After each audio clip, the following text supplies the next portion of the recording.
Кто против? It was a Security Council vote that surprised many, and especially Saudi Arabia. Egypt rejected Saudi-led efforts to topple the Syrian regime, and instead backed Russia's draft resolution supporting Bashar al-Assad. The Russian draft failed to pass. But the vote on the 8th of October was evidence of an increasingly warm relationship between Egypt and Russia. As part of an agreement between the two countries to jointly combat terrorism, Egypt's armed forces and their Russian counterparts have held their first military drills on Egyptian soil. And negotiations are underway to resume direct flights from Russia to Sharm el-Sheikh by the end of this year.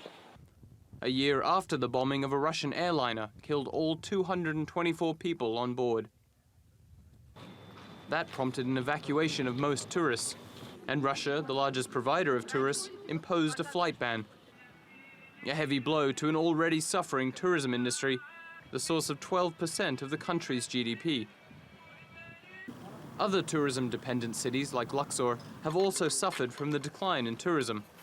But Ahmed still hopes for customers at his souvenir shop. We come in the morning and we sit and wait for the tourists every time, and then there's no tourists. A few people come, and we can't even afford to pay the people working here. The beaches and resorts of Sharm el-Sheikh are still deserted. Millions of tourism workers could lose their jobs. Egypt's currency has crashed, domestic and foreign debt weighs heavily, and inflation is at a 7-year high. So the resumption of flights could be a lifeline for many. Donald Cameron, TRT World.